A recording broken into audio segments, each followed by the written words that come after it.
Pagka may nakwento si boss sa akin, ng kapares niya, lolo niya yata. Kwento sa akin ni boss, di ko naman din taga alam at isang taga ang nakakaalam ng mga to eh. Ito, nag-glass lap siya, putol pa to eh. Ayun na. Tsaka pangit pa siya, rin naman sa picture niya nung last lap. Di ba? Lugon na lugon pa siya. Sa tuyo talaga. Ngayon, hindi ko siya nakilala dyan eh. Kinis niya na eh, oh. Oo. Tsaka nawala na yung mga marka-marka niya sa mata, yung mga pinaggalingan ng kanker, ay itong bulutong. Napakabait na ibon talaga. Sobra. Tsaka siya ang unang-unang nagbigay sa amin ni boss ng talagang magandang achievement talaga. Tsaka pinaghirapan namin dalawa ni boss. Pinagsikapan, lahat. Pinagtyagaan namin talaga. Dasal din namin ni boss para sa misis ko. Awa Diyos, nangyari naman at nadinig. Salamat talaga. Sabi pa nga ni misis ko nung una, bakit ilalaro ko pa to? Kawawa, puro sarado ng mata. Nakapikit to eh. Bago halos magsimula ang derby, nakapikit to. Si misis ko pa kasi nga, bubuksan ko dito, si misis ko naggagamot. Katayin ko lang, pinanggamot ko lang din dito. Katayin ko lang.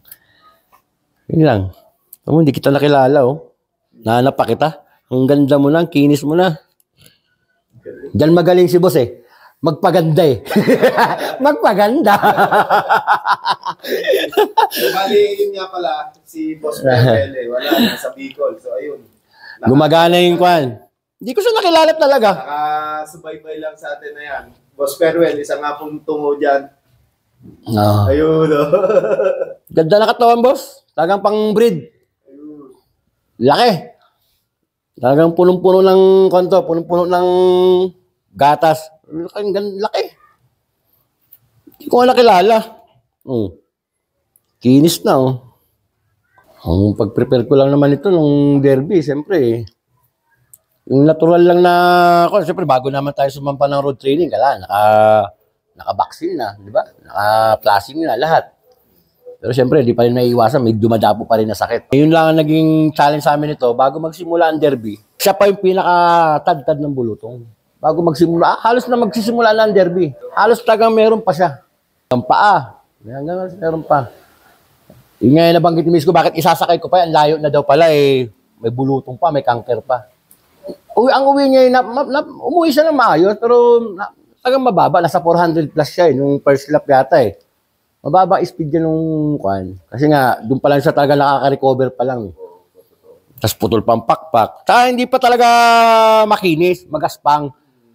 Kasi hindi siya mapalugo ng ayos kasi nga ginagamot ko siya. I-recover ko talaga siya. Minsan may kakarga siya ng... Minsan nga, hinahabol na lang siya sa kasi may survivor dito eh. Basta umuwi lang siya.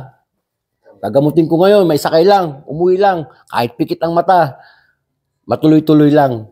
Tapos medyo nakapahinga ng konti nung 2 weeks halos na walang road training kasi nga may bagyo. Ayun, medyo mas napaganda ng konti yung pagkukuha ko sa kanya. Pag-prepare ko sa kanya ng first lap ng derby. Sa gamot, wala talaga akong binigay na gamot dito magsimula ang derby. Noong sa training, nabibigyan ng gamot kasi laging may mga sakit nga sila eh. Pero pagpasok ng derby talaga, wala na akong binigay na gamot sa kanila.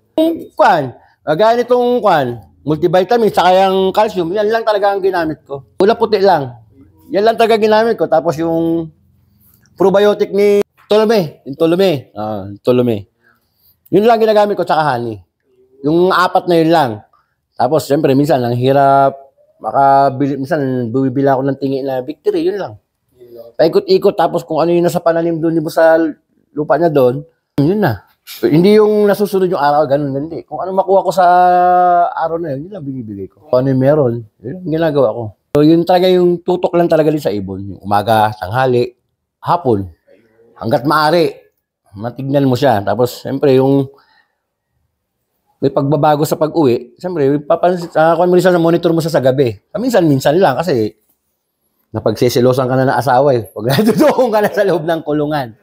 Talagang halos hindi kami nag-toss ng ibon nitong derby, boss. Minsan na nga lang mag-toss si boss, na-disgrasya pa. Yun. Halos walang toss ang ibon namin pagpasok ng derby. Natural lang siya. Halos wala kami mid-toss. Minsan nga, naisip ko, nakita ko, nagpo-post yung iba, doon sa Cavite City. ako di man kami nakapag-toss di boss. Ginagawa ko yun lang, bilad-bilad na lang. Yung anong natural na lang ako kasi may trabaho nga eh.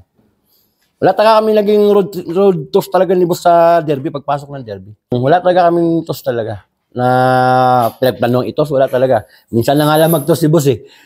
So, hindi umuwi.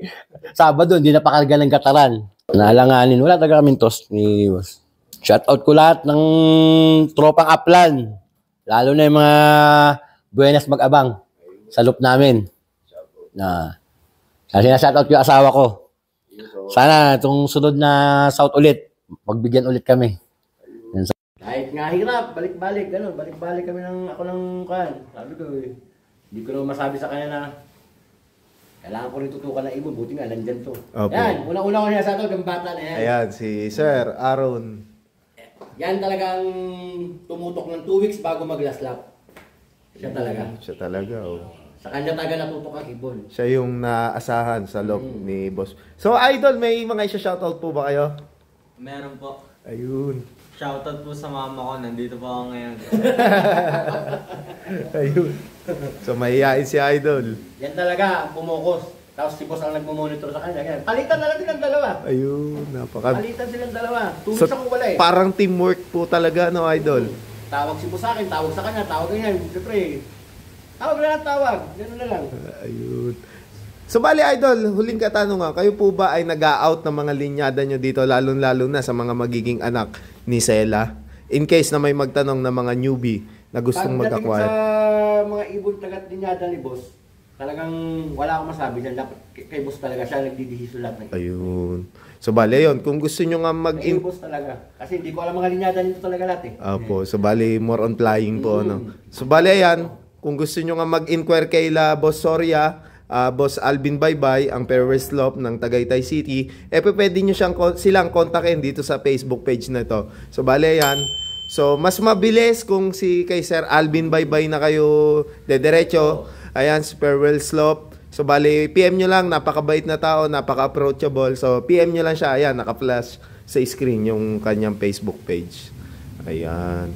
So bali, Idol, maraming salamat sa muling pagtanggap nyo sa amin dito. Swerte ka rin. So, Yung vlog mo, kanya eh, pa-first lap yata yun eh. Yeah. Tapos ng 7 lap eh. ayun. So bali, ayun nga. Yung ang hindi umuwi, yung velvet. Ayun. Yung velvet ko na velvet. Yung hindi mo na last lap. So bali, nung na-vlog nga sila natin, so parang mga 3 months ago pa lang, 2 months ago, nung huli kong punta kay Idol. So sabay nag-champion na, napaka-buena. So bali yan. Maraming salamat po ulit sa muling pagtanggap. Then hopefully, makabalik ulit tayo dito ng makapag-vlog ulit sa mga susunod pa na season. Sigurado marami na naman achievement. Gusto lang kuhan, sana ay pagbigyan pa ng Panginoon na manalo. Ayun. So makakabisita ulit tayo kay Idol Alvin Baybay at Conrado Soria. Hindi pa rin kami sa oras ni boss eh, kaya bigayan na lang. So teamwork talaga. Ayun. So ayan nga, kung bago pa nga lang kayo sa aming YouTube channel, mag-like, comment, share, and subscribe na kayo. Hit mo na rin yung notification bell button para lagi kayo ma-update sa mga bagong video na aming ilalabas. So maraming salamat mga kalapatids. See you next video. Paalam.